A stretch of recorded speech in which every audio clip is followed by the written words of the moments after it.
Good morning, everybody. Good morning. Good morning. Thank you. I'm Ross Sandler. I'm a professor of law and director of the Center for New York City Law, and I welcome you to New York Law School and to our 116th Citylaw Breakfast.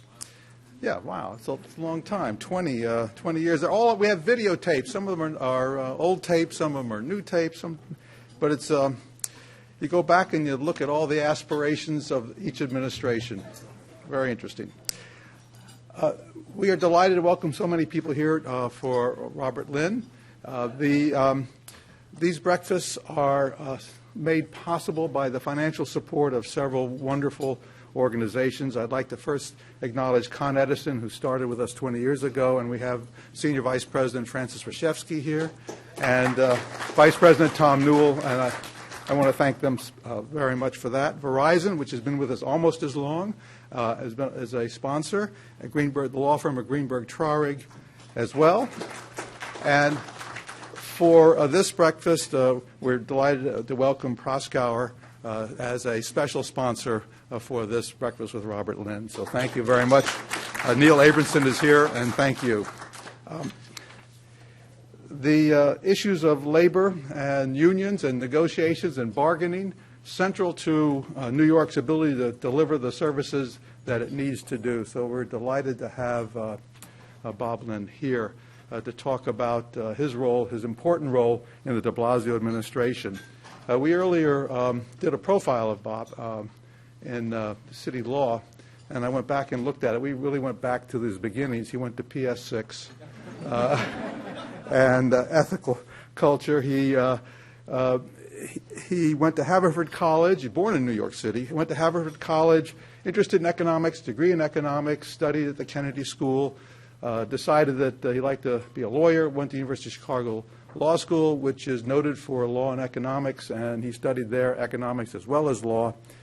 Came to New York, started as SCAD NARPS, and was recruited by one of the really great figures in 20th century law here in New York City, Alan Schwartz, into the law department, and then had the good fortune to work with Basil Patterson at City Hall and Labor, and stayed in that field, working his way up till he was the head of the Director of Office of Labor Relations under Mayor Koch, where I also served. And I remember him well there. He was really a voice of reason and calm in a sea of many troubles.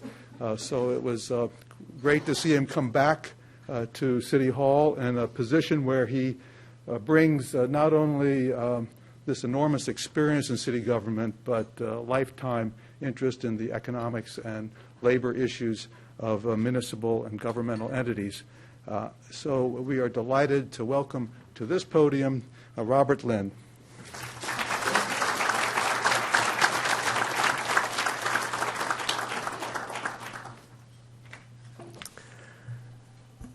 Thanks so much, Ross. It is a pleasure to be here. I was thinking this morning that just about 11 months ago, I was peacefully working in my home office. Wife, Carol, said, hey, Tony Shores was just made first deputy mayor. And I said, boy, that's one terrific appointment. And I thought about that Tony and I were both kids in the Koch administration. I used to think that I was young as I became head of labor relations at the age of 35. Tony must have been 15 when he was the head of finance. And it has struck me that no one could be better for that job than Tony is, and I think he's demonstrating that. But in the 24 years after I left the city, I initially started a economic analysis group, first with the Hay Group, and I started working with any number of cities, starting first actually with Philadelphia, and then I did work with Washington, D.C., and then Baltimore and Newark and Trenton. And at one point I thought, boy, the only place that I was really sort of representing the whole Amtrak corridor and that may be the practice for me. But later on, I then started moving into healthcare, university, labor relations with Columbia and Barnard and Teachers College, and then moving into healthcare, where I did a lot of work with the League of Voluntary Hospitals, a lot of the major hospitals in the city, developing an approach to labor relations that really believed that labor relations was something that was a very powerful and useful process, that labor and management working together can solve a lot of very important problems. And as the years went by, one thing I did keep was constant mailings from the Financial Control Board, and so I was always kept up with the city issues. And needless to say, the issues of the last years of the Bloomberg administration were that there had been no labor agreements that had been reached, that 350,000 workers were without contracts, and some for as much as 5 or more years, 150,000 for 5 or more years, a couple of 100,000 for 3 or more years, and everyone talked about the tremendous financial problems that the city would face in having to deal with that bargaining. So needless to say, having been in labor relations, I had plenty of opinions of how to deal with it, and when I heard that Tony was appointed first deputy mayor, I, of course, dashed out an email that I sent to Tony and said, Tony, I've got a number of thoughts. Anytime you're interested, I'd love to chat with you. He sent back almost an instantaneous email saying, could we talk tomorrow? And I went to see Tony, and I said, look, I don't think that there's any issue that is more potentially problematic for this administration than the issue of 350,000 workers without contracts, and a very demoralized workforce, and a workforce that where the potential liability could simply be extraordinary. And I'll get to more about that in a moment. And Tony stopped me after about 90 seconds and said, well, what do you think of coming back to the city? And I said, boy, I never sort of imagined that. I sort of was interested in giving you my advice for what it's worth. The idea of coming back was something that was really not something I had really pondered at all. And I said, I'll think about it for a day. And I then went home and spoke to Carol, and she said, well, why would you possibly want to go back to the city? What more thankless job could there be than doing this? And I hear those words echoing over and over again. And I must admit, I thought at the time that I've often said two things. First, that for those who were part of the Koch administration, there was an annual Koch birthday party that used to be given, and that all of the commissioners and deputy commissioners would come. And one thing that struck me at that party would be how everyone sort of viewed some of the happiest, most rewarding times of their life were those Koch days, and the work in the public sector and the work that we did back then. And it struck me that, boy, everyone missed those days so much, and here was an opportunity to come back and do it again. The other thing was, I had said to any number of people over the years, if only I knew then what I knew now, boy, would it be good to have a do-over.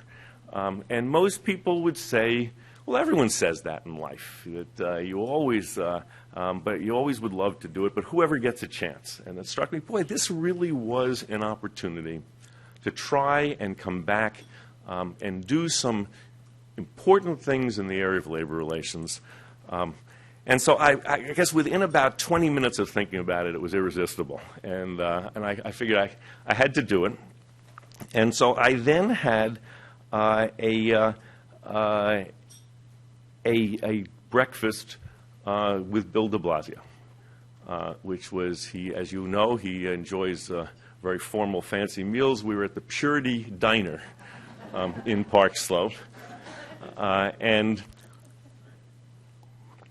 we sat in a booth, and I'm sitting in the booth, and this man who's 100 feet tall comes in, And we have a conversation that was simply extraordinary. That I said my reason for coming back to the city would be to try and demonstrate that Wisconsin is wrong, and to try and demonstrate that labor and management can work together, can solve important problems, and that we, through working together, we can demonstrate respect for workers, respect for the process of bargaining, and we can demonstrate that it can indeed work. And he then sort of picked up from that. So, the concept of expanding on what we do with labor.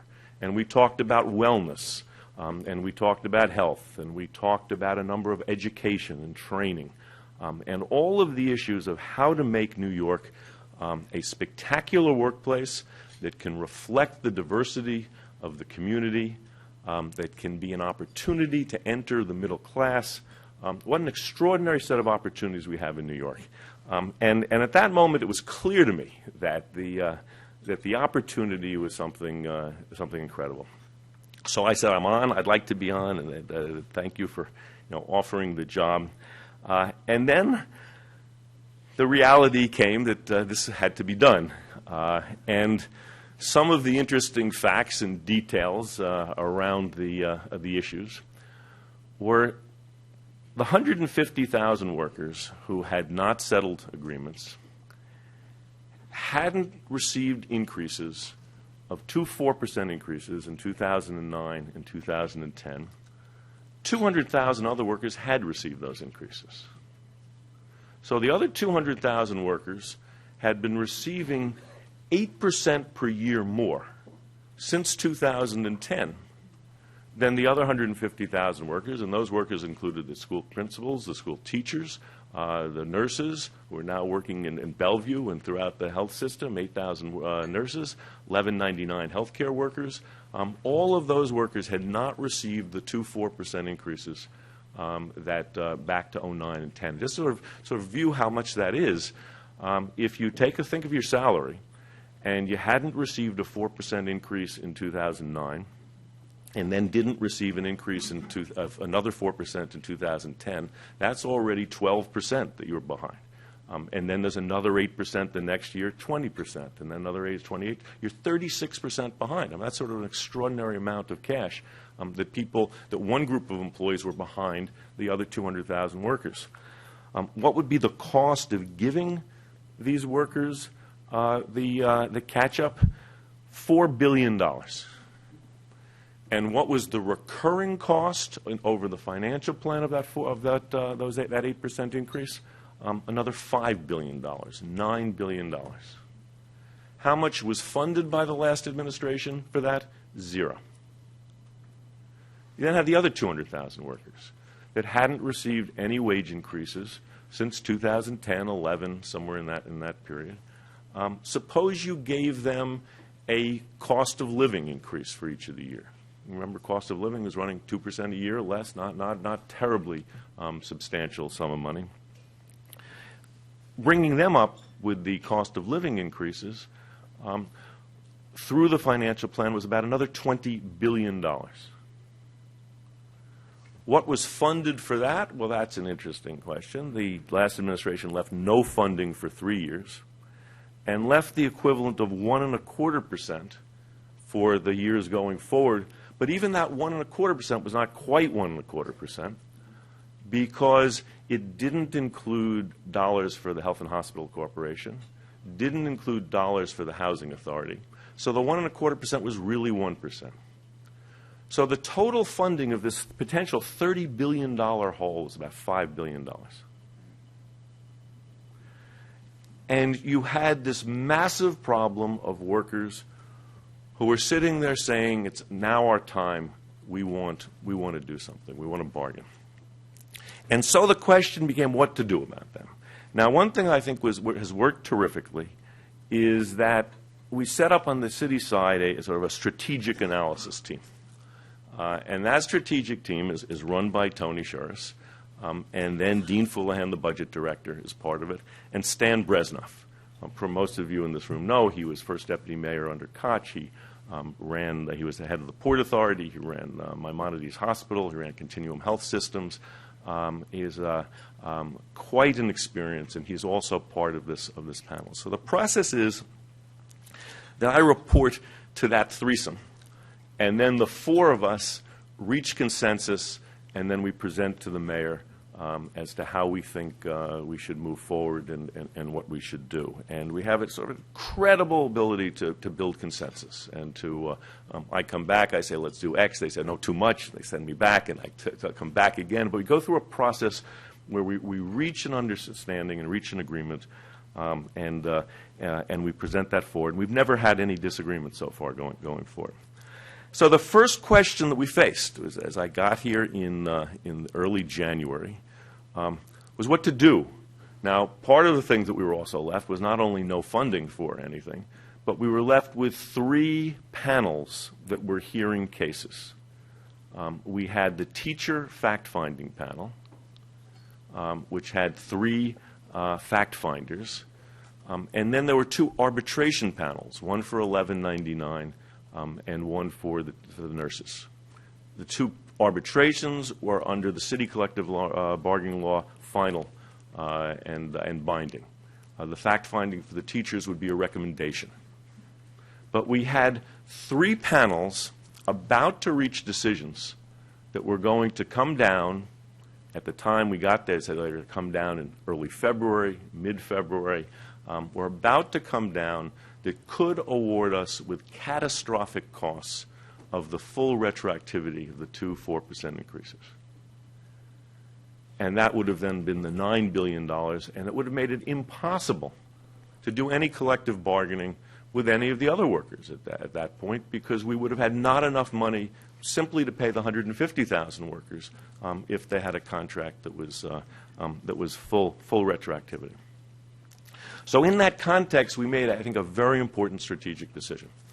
Our view was not to simply sit back and let the arbitration panels come down with their awards and the fact-finding panel come down with their awards, but to enter into the process and to say, we're ready to start talking, we're ready to mediate, and we're ready to get into a set of discussions.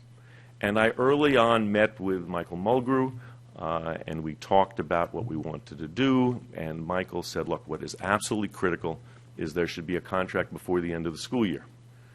And I said, I think that is perfectly consistent with the timetables that we're interested in, and let's start a process of active mediation to see whether we can find some solutions to things that many commentators had said impossible to find solutions to. And I think now, with sort of the piece of 2/3 of the workforce settled, people quickly forget what seemed to be insurmountable problems at the bargaining. We found solutions to. So let me explain a little bit about the process and the solution. The first was my view, and the team agreed with it, was that we simply could not say, as the last administration said, that the 2 4s disappeared. Now, I should tell everyone the reason why the last administration took their position on those 2 4% increases was based on the fact of Lehman Brothers, and that they had reached settlements with 200,000 workers, and they actually announced the settlement at the day of the Lehman Brothers collapse, and then said to other workers, no mas, no more bargaining. We're not doing the same settlements. And my view is that you can't treat a workforce like that. That you either had to make 2 choices. You either had to say, okay, I'm going to do the same settlements with the 150,000, or you had to say to the 200,000, we need relief. And we need some sort of common structure that could work for all 350,000 workers. But you couldn't say to 40% of the workforce, you don't get, and 60% of the workforce you do get, and expect that you can ever bargain again with 140 different union groups like we bargain with. There has to be some consistency and fairness and equity. And so my view was that we had to reach some sort of approach to deal with the 2 4% increases that did rough justice. We clearly couldn't do 2 4% increases that were fully retroactive without bankrupting the city. So we had to find a solution that dealt with those increases in a reasonable way. We also, I thought, had to deal with prospectively, not just those two. What a waste of time to be spending all of this bargaining over the 2 years and still then have retroactivity for the full 350,000 workers of 3 years or more. So we ought to be looking, we thought, at a much longer contract. And the third thing I thought was it was critical was that we deal with health benefit issues. And we come up with an approach on health benefits that moved us into a much different concept on how we dealt with health. And one of the other sort of frightening things coming back to the city is that the arrangement on health benefits was the same arrangement that I had negotiated in 1982. And so to show how incredibly tough it was to make change, it hadn't changed in 32 years. And I thought it was critical to build that into the system. So we thought we had to weave these three things together and find an approach to bargaining that could take each of these three elements and find a workable solution. So the solution had several parts. One part of the solution was we said those 4% increases, we can't possibly put them back in effect where they were. We will begin to put them back into effect in 2015. And we'll put them back into effect of 2% in 15, 2% in 16, 2% in 17, 2% in 18. So we took the 4%, the 8%, divided into 4 twos, and prospectively put it back. We said the lump sum, the cash that people would have earned, we can't possibly pay that back now. But we'll pay it back in the years to come, but only to people who are still on board. And so if you left through attrition, you didn't get, you lost the money. So there's another tremendous savings on the dollars from the back pay. And then we said, as to going forward, we need a very reasonable settlement for the 7 years going forward. Remember, this is now a 9-year deal. The 2%, the 2 4s, we had to redirect and restructure, and then you had 7 years going forward. And we reached an agreement that we would pay a total of 10% over 7 years.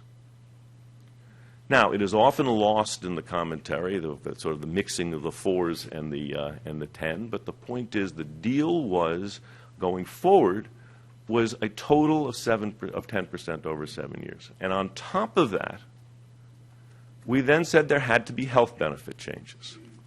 Now, that was an area that's been a lot of commentary about, because the view that I promoted was that we should use a model that healthcare workers in 1199 used, which is that the employer, union, and management together establish targets for savings, and you don't spend the bargaining saying it's got to be a 0.5% contribution, it's got to be a deductible, it has to be this change or that change. You set financial targets, and then you have a labor management committee working with actuaries who figure out what are the most effective ways of hitting those targets. And a lot of people said we did a lot of terrible things in the contract, and I have one sort of story I want to tell. There was Mike Oreskes, who I don't know how many of you know, was a wonderful Times reporter on labor. I started with the Daily News and then on the Times and was the Washington bureau chief. And he used to tell this story about the difficulty that the press often has with reporting on labor contracts. And he talked about a strike at the Daily News. And he said that local television was reporting on the strike. And they were showing pictures of tires that had been slashed and windows that had been broken. And they showed the close-up with the cameras. And they were very good at showing all of the battle that was going on. And then the reporter, at the desk, asked the reporter in the field, It's all very interesting. What is the strike about? And the reporter sort of has this blank look on his face. And he says, he sort of hems and haws for a bit. And he says, oh, it's about a grandfather clause. So the guy sitting at his desk, oh, that's great. Tell us what a grandfather clause is. Now, for those who are not part of the labor field, a grandfather clause is if you often will change a benefit for new hires. Workers who are there say, look, you got a grandfather in the current employees, and they should enjoy the old benefit, and we're willing to live with new employees getting the different benefit, but we need to be grandfathered in. The reporter had no idea what a grandfather clause was. And then he says, well, it's about that all the workers want the Daily News to hire their grandfathers. So there was a little bit of that element in the reporting of the settlement that we reached. That there are those, for instance, who said, oh my God, that we pay these increases, we pay those lump sums way out into the future, we're back into the fiscal crisis. That was one of the silliest points I've ever heard. Having been part of the, in 78, of having lived through the response to the fiscal crisis, what creates fiscal problems in contracts are benefit costs that start small and explode in future years. You give a new retirement benefit. You give a new health benefit that covers retirees. You give some benefit that only covers a small group, a welfare fund, and then it expands and expands and expands. Those are things that explode in the future. What we did in this contract was the opposite. We did a series of lump sums that then disappear. So actually, as they like to say, out-year gaps get smaller once these are paid, just the opposite of explosive future costs. We've also, I think, built in an approach on healthcare savings. There are people who've made bets with me as to whether or not we would in fact get the savings that we have agreed to. We will get them. We're going to exceed those savings. Some will be things that will be very important in terms of bending the healthcare costs. Others will be savings through the fact that rates come in at less than had been projected. But we will get those savings. They will be real, and we still need to talk about the health benefit savings. What a wonderful deal we did. We agreed that we would reach $3.4 billion of healthcare savings over the financial plan. And what did the unions ask for? One of the best parts of the deal was the union said, if we save more than $3.4 billion, the next $365 million, which is equivalent to a 1% payment to all workers, the next 1% goes straight to the workers. So there is an incredible incentive to exceed the savings targets that we have. And then after that $365 million, there's a split 50-50 beyond that. So there are built in the incentives that are the opposite of the usual conversation about health, which is, I don't want to pay, you pay, no, I'm not going to pay, you're going to pay. The conversation that people have been having for decades is a waste of time. What we have here instead is a way of together finding approaches to healthcare savings, and then if we exceed those savings, the ability to share it. We've really changed the dynamic of the conversation on this. So we reached the agreement that was then became the structure with the teachers, became the structure with the nurses, became the structure with 1199. And we had the first part of the puzzle done, which is those groups that were part of the 2/4s, the 150,000 group. But the next thing to do was to focus on the 200,000 workers who hadn't had increases in the last 3 years. And so then we started the negotiations with DC 37, representing 100,000 workers. And we reached, again, a settlement within several weeks that adopted the 7-year part of the deal, along with the health care savings as part of that package. And that then all of a sudden meant that we had over 200,000, 2/3 of the workers settle with those two groups together. And soon after that, Local 237 settled, and that we then moved on, and that's when the mayor in August said, you know, we now have 62% of the workforce settled. He had hoped we would get 50% settled within a year. We had 62% settled in 6 or 7 months, and that what an extraordinary accomplishment that we've had. Now, I have to say, it's getting a little harder now. I thought it was hard so far, but we now have the bargaining with the police, and we're in arbitration with the police. And that process should start in the months to come. Panel will be impaneled, and we'll start that process. And we have a number of other unions that we're talking to, and we're continuing the process of negotiations. But what's clear is we will work out these negotiations. We will work it out in a reasonable fashion that is consistent with the type of bargaining we've done so far, and that we will demonstrate that bargaining can indeed work in the public sector and can work here. Now, I want to talk about another couple of things. As I see sort of the next step of the labor management relationship is a problem-solving approach in any number of areas. And I want to talk about 2 of them that I think are fairly significant. The first is in the area of health care, beyond the issue simply of cost containment is obviously the issue of employee wellness.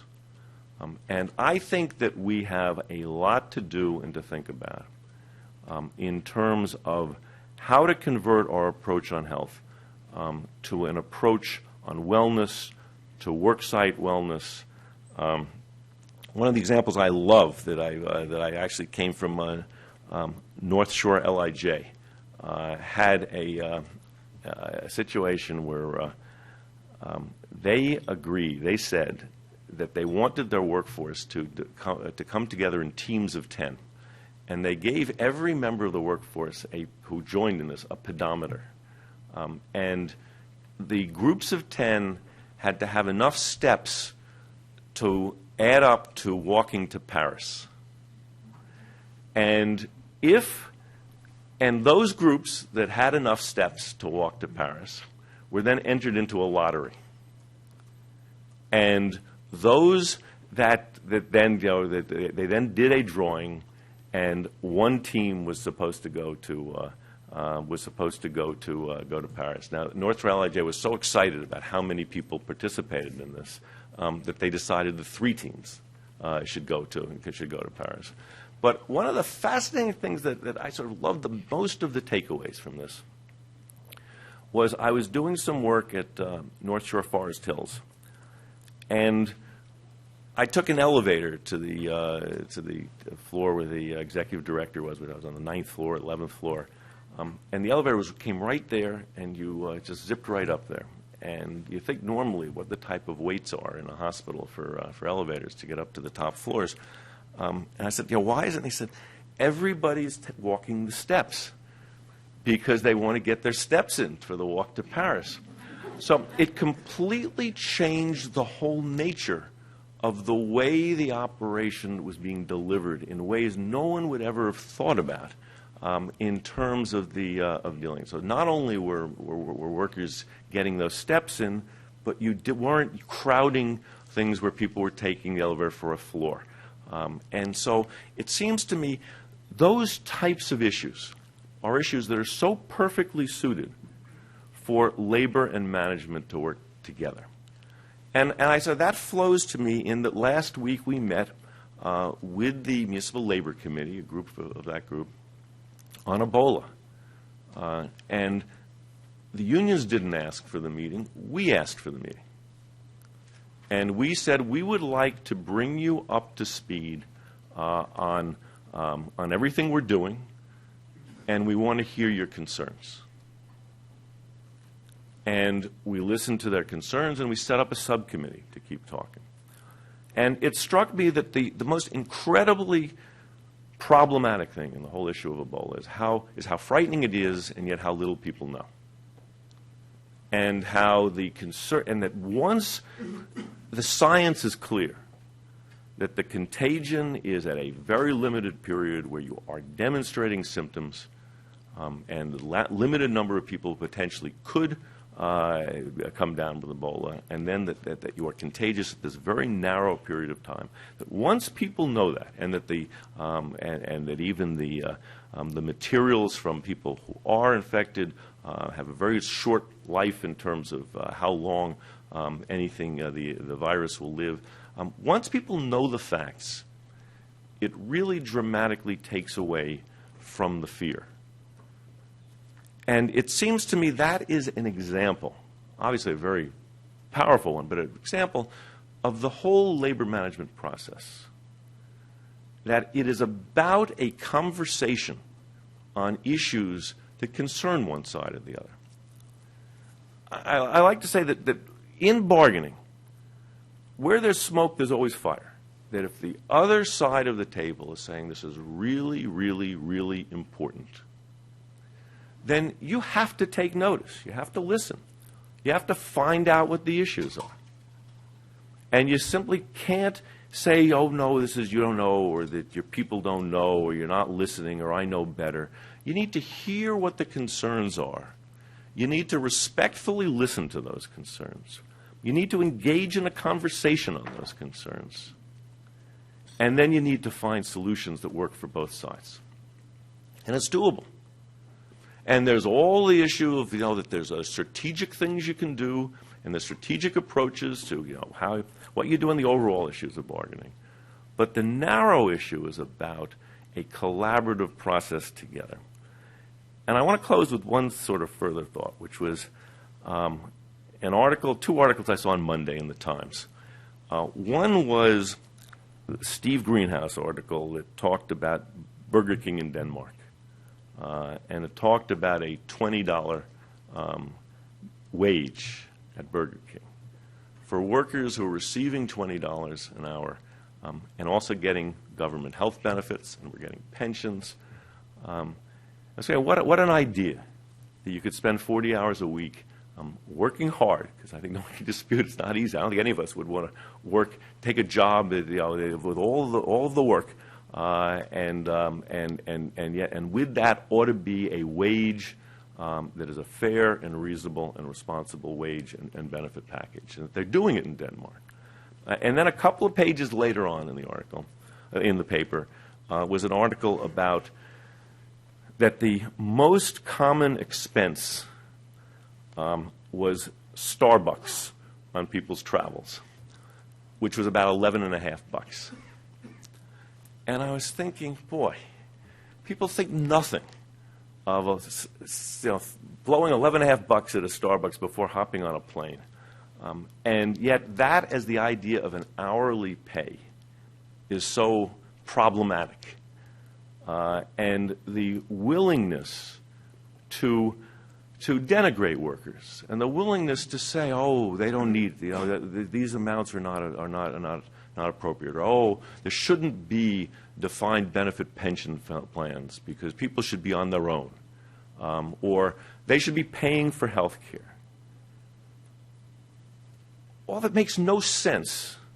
And it seemed to me that what they were saying in the article in Denmark was so fascinating. And one thing that is really just extraordinary, and why I am so happy I did say yes of coming back to this administration, is there is a commitment to workers, a commitment to those in need, a commitment to look at city jobs in a way that we have a really, really important function, not just to the services we deliver, but to our workers and to developing workers and to growing workers and to really playing a real force for good in New York. So thank you.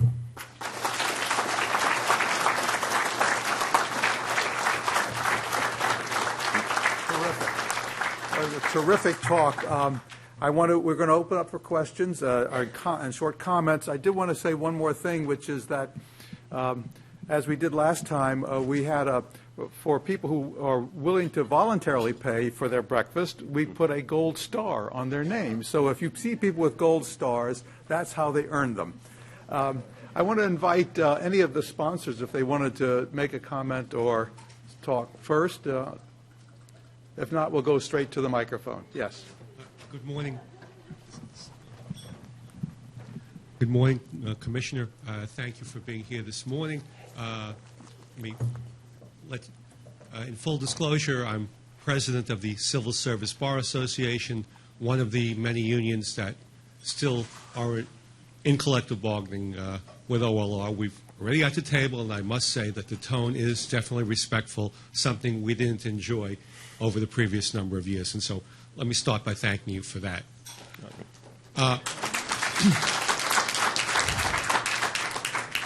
I'm hoping that in addition to bringing the value of respect and cooperation, that you're also concerned with retaining employees, attracting good employees, and having them stay and have long, mutually productive careers, being around 30 years later or whatever.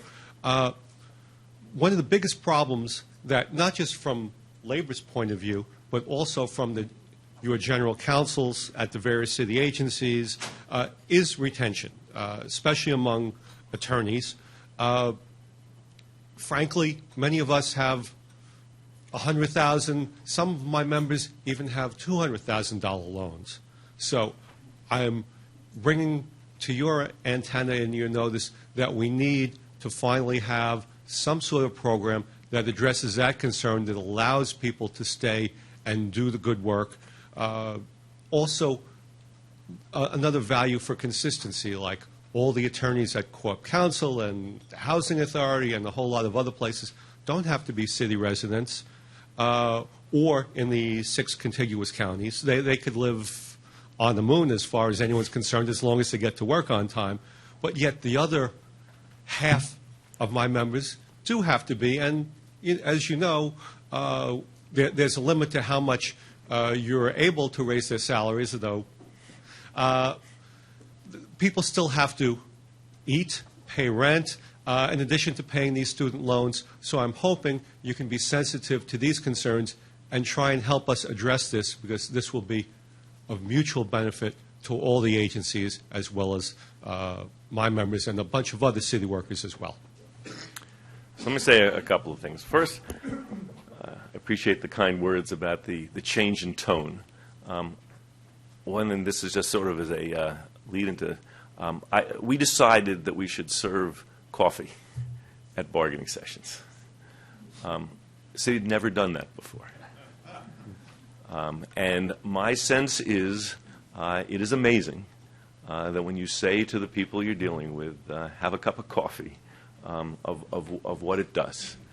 And so there is an approach that is of mutual respect that is so important. I don't think we can do the bargaining right here. But I assure you that one of the things I do come away with from the city, and I had this last time I was here, but even more now, is the level of work and dedication of so many city workers is simply extraordinary. And that the people who will work incredible number of hours, who will work on issues and own those issues and want to solve those issues, can be phenomenal. I have to tell you, at my own agency, there are people who work hour after hour and we want to perform services for the city. No one came to New York to take a job to have the gains of a hedge fund manager. They came to do things that would be useful and helpful. And so I listen to that. And obviously the issues of retention of good employees is obviously important and something I'm interested in. Thank you, Commissioner. Commissioner, good morning. Thank you. Steve Cohen, I'm Ross's recent student. $3.4 billion in savings in health care costs is significant. And to my simplistic mind, it's got to come from probably one of 3 ways. Either a contribution from employees, lower payments to doctors and hospitals, or an assumption that people are going to be healthier. What are the assumptions that have gone into your calculation? Because it has national implications. So let me first put $3.4 billion is a very big number. The recurring number is $1.3 billion. So $3.4 billion is the addition over 4 years. $1.3 billion is off of a base that was projected to be about $10 billion at that time, to sort of put perspective the size of the health care plans for the city. So it's about a 13% reduction. So that is a very substantial reduction, but it's a 13% reduction from the projection. So we project it will grow, and we project it will save 13% off the projected growth. There are a number of ways of looking at it. Now, some of these, I sort of laughingly talked about the 82 arrangement. Part of it is that there was an agreement that the city would pay the HIP HM rate at what we would contribute to health. And the thought back in the 80s was that that was the most efficient plan, and that would drive down costs, and probably did work for a number of years like that. But in a way that no one projected back in the 80s, HIP became more expensive than other plans. The merger at Emblem created a structure where the costs rose, and there was no internal controls. So all of the things that most plans do and have already done in the nation, for instance, things like managing large cases, there was no economic incentive to do that. And so there are a lot of things that are not terribly difficult in terms of we don't need to be paying at this higher rate, that if projections come down less, that those are savings. Large case management is clearly one. It's amazing to me the city did not self-insure on its plan. I mean, it's extraordinary, employer this size. And so we've moved in that area. We don't bid out. We haven't bid out the contracts in years. So we haven't brought the competition into the system. So many of those things are things that are going to drive huge savings in and of themselves. Our approach is going to be that we get to payroll deductions and increases in copays at the end of the list, not at the beginning of the list. We think there are a number of areas that as we've been talking about, we think that case management is clearly something that is doable. We think that with wellness approaches will long-term be effective. We think that there are much more efficient ways of delivering care.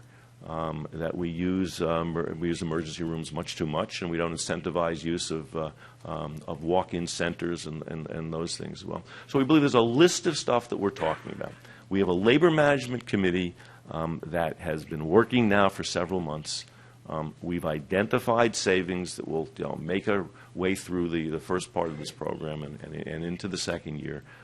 And that we will continue to add to that. But my hope is, and I don't want to do it unilaterally, because it's stuff we have to do together with the unions. But my hope is when it's done, we will be a model for how you both solve the problem and the things you do to solve the problem. But it's going to be, this is going to be a story that's going to be unfolding over the years to come. Good morning, Commissioner Linn and ladies and gentlemen. My name is Sal Russo. I'm with the New York City Health and Hospitals Corporation. At the outset, I want to say from where I sit, you're doing an amazing job, and I thank you for that. Now, as a seasoned negotiator, you appreciate the fact that negotiation skills are very important for lawyers, no matter what area of the law they happen to practice in. How, as we, as at law schools, can better train our lawyers to be good negotiators? So that's interesting. When I went to Skadden Arps, I was in a small labor area. And early on, they said to me, really where you should be is not in the labor area, but is in mergers and acquisitions. And I like to hope to think that they saw negotiating skills that flowed from one to the other, and certainly would have led me in a much different direction of that. But the approach, I believe that there are two fundamental books that are important on collective bargaining. One is a book that many people read is Getting to Yes. Yeah, I agree. Clearly an important book. There's another that is much less read, which is called Strategy of Conflict, which is by Thomas Schelling, who's a Nobel Prize-winning economist. Those are the two elements of negotiation as far as I'm concerned, is that there's one, an issue of how you strategically bargain, and the second is how you collaboratively bargain and how you work those together. I think people need to learn those things, and maybe there is a process, there is a course, a national course of how you negotiate and what to do, because it certainly does flow from everything we do. And so my sense is, so I don't know what the right area is. I guess Roth can think about what are the appropriate courses to teach. But I do think that people need to learn that. But the most significant thing, I think, is that it is the listening process in the stuff that we do. The work that we do is not the purchase of a used car. It's not a one-off and you're gone. It is a long-term relationship that you need to show a give and take and mutual respect to continue the process. Thank you. Thanks a lot. And thank you for the kind words. Hi. Thank you for appearing today. My name's Steve Newman. Two questions. One's to follow up on the health insurance. Some would think that, or would imply that savings should come against the zero base, not against a projected increase. But even accepting the projected increase, health insurance costs over the last 5 or 6 years have gone up by a little less than 4% a year. So how does the contract justify a projected increase of 9% as the base, giving, in essence, an automatic 5% savings without doing anything? That's the first question. The second question is a different one. The teacher contract, which had a certain amount of retroactivity to it of $180 million, the actual payments, at least according to the newspapers, turned out to be $230 million. Is that extra $50 million recognized in the city's financial statements that will come out today? So let me start with the second one first. The agreement is $180 million. It is $180 million. It's $180 million. That is before. That will be before. So the newspaper reports are inaccurate. Well, not like Mike. It's similar to Mike Oresky's comments. That it is $180 million. The agreement provides for $180 million, and there is an arbitrator will listen to that and hear that. I fully expect it will be $180 million, and so that's what the deal was, and that's what it is. And any reports of the controversy are simply wrong. Second.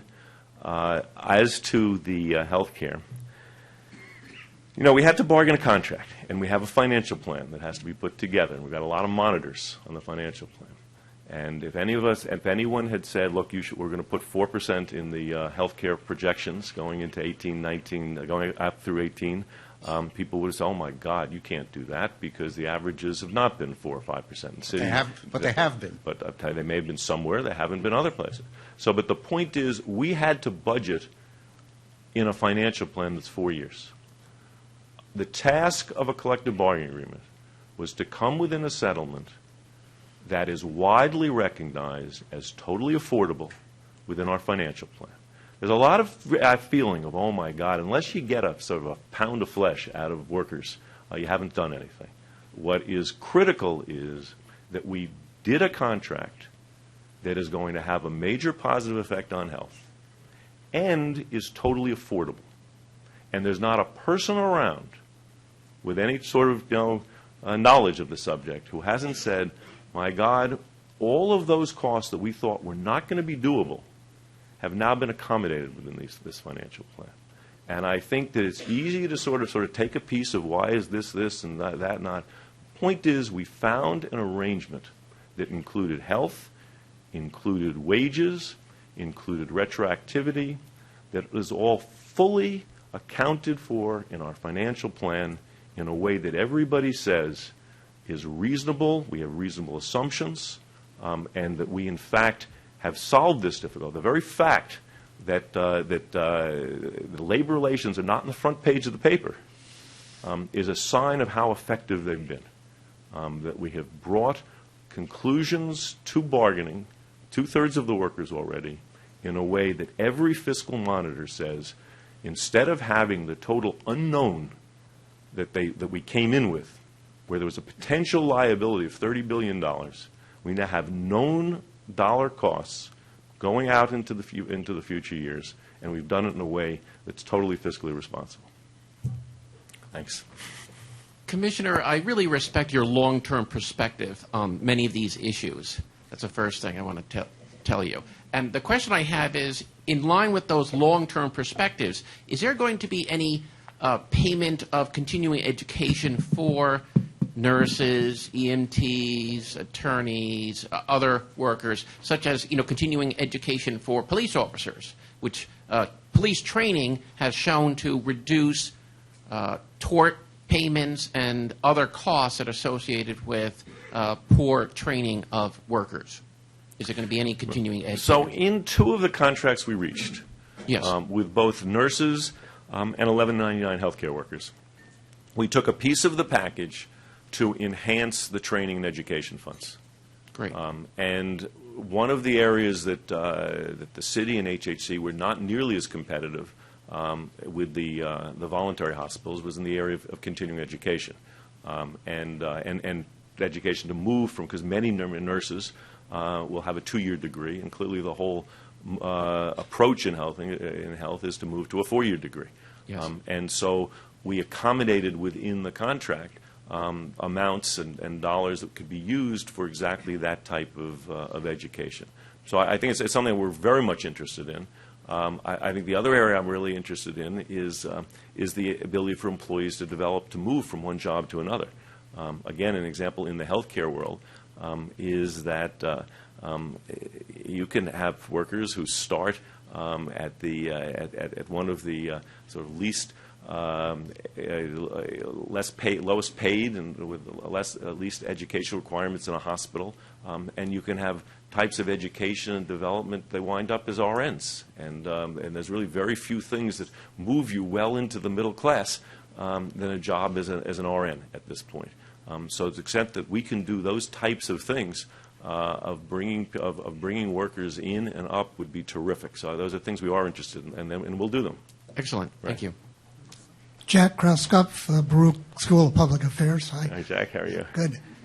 You've given such a clear and articulate view of city workers. I wondered how you view employees of contract organizations that do public work for the city, especially nonprofit organizations that provide child care, daycare, run senior citizen centers, and do important services for the city, and have not had COLAs in many years.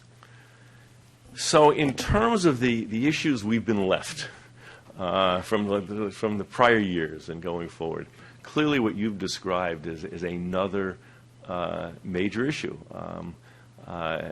There was no funding for these things, so we have to make funding available. So the question is what and how we're talking about right now. But it is extraordinary the numbers of demands and issues for really legitimate things. There are a lot of contractors who work for the city with very, very low salaries and very low ability to provide health benefits or pensions. And so all of those things are things we need to look at.